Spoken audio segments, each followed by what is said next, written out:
লখিমপুৰৰ ৰাজপথত গাড়ী ৰখাই জুবিন গাৰ্গৰ পোষ্টাৰ লগাইছে কেইজনমান যুৱকে।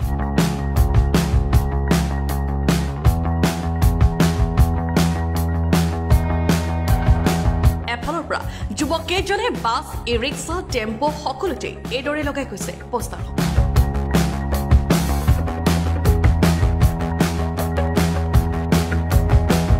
আৰু প্ৰতিখন পোষ্টাৰতে লিখা আছে জাষ্টিছ ফৰ জুবিন গাৰ্গ।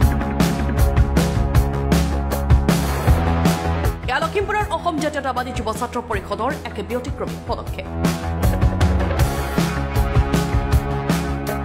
দ্ৰুতগতিত জুবিন গাৰ্গৰ ন্যায় প্ৰদানৰ দাবীত তেওঁলোকে সকলো প্ৰতিষ্ঠান যান-বাহনত লগাইছে 10 লাখ পোষ্টাৰ। সমগ্ৰ অসমতে অসম জাতীয়তাবাদী যুৱ ছাত্ৰ পৰিষদে 10 লাখ পোষ্টাৰিং কৰিছে।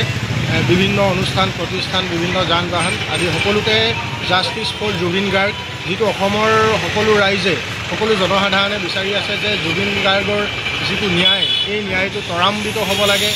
যিখিনি যাৱতীয় কাম কাজ আছে, SITৰ ফালৰ পৰাই হওক বা চৰকাৰখনৰ ফালৰ পৰাই হওক, যিখিনি কৰিবলগীয়া আছে সেই কৰণীয়খিনি অতি শীঘ্ৰে কৰি জুবিন গাৰ্গক যে অতি সোনকালেই ন্যায় প্ৰদান কৰিব লাগে, তাৰ বাবে পুনৰ আমি দাবী উত্থাপন কৰিছোঁ। সমগ্ৰ অসমৰ লগতে আমি অসম জাতীয়তাবাদী যুৱ ছাত্ৰ পৰিষদেও আজি কেন্দ্ৰীয় সমিতিৰ আহ্বান মৰ্মে কেন্দ্ৰীয় সমিতিৰ উদ্যোগত অসমৰ প্ৰতিখন জিলাতে, প্ৰতিটো অঞ্চলতে আজি জাষ্টিছ ফৰ জুবিন গাৰ্গ এনেধৰণৰ আমি পোষ্টাৰিং সমগ্ৰ লখিমপুৰ জিলাতে আমি ৰূপায়ণ কৰিছোঁ। Bureau report, Lakhimpur.